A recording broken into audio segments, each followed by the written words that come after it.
Hey, what's up, guys? It's Jason Fox here, and I want to talk about precautions, safety, and hidden perils while climbing Jacob's ladder. So, it is important to avoid stumbling blocks, to avoid cursing the deaf, and to fear God, which are three rungs on Jacob's ladder found in Leviticus 19:14 and reads, "Thou shalt not curse the deaf, nor put a stumbling block before the blind, but thou shalt fear thy God. I am the Lord."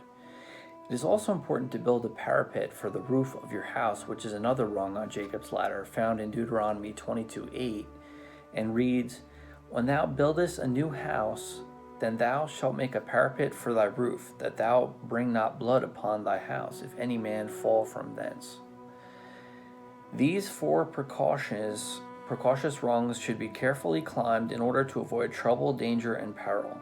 Stumbling blocks have to do with spiritual vision and recognition, to take notice of and identify particularly the triggers in one's life that can cause a spiritual fall, trip, or loss.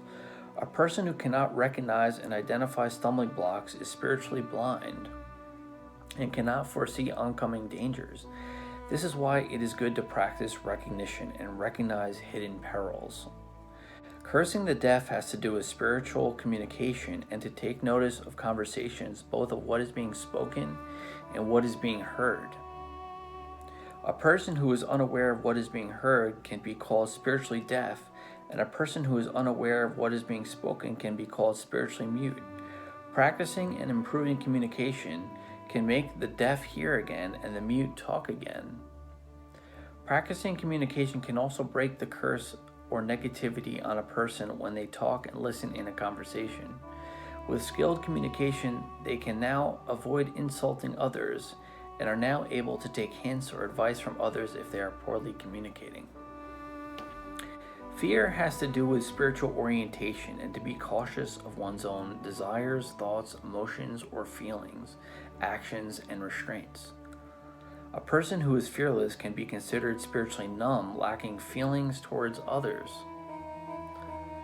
They lack spiritual orientation and are unable to feel their way around in spiritual reality. One should fear hurting others' feelings and hurting God's feelings. Practicing fear can make a person feel caution and care again, making a person more oriented. Practicing fear, more accurately caution really, not being terribly afraid, one can make the numb feel again and have more empathy for others. Once you gain great recognition, avoiding stumbling blocks, communication skills, avoid cursing the deaf, and orientation, fearing God, now one can build a parapet on one's roof of one's house. A parapet is a low protective wall along the edge of a roof on one's house built to avoid falling off the roof. A roof parapet has to do with spiritual perception. Once a person gains a great height of perception and can now perceive the totality of reality, one must try their best not to lose this great perception and fall off the roof.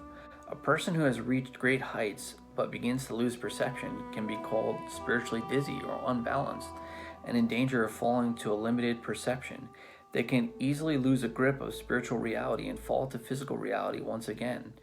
Practicing perception can make the dizzy confused and unbalanced, clear-headed again and focused, perceiving the totality of reality once again.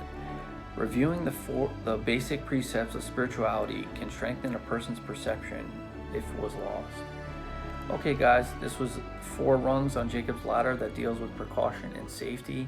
Hope you enjoyed the video and I'll see you next time. Bye. Thanks for listening. Have a good one. Bye.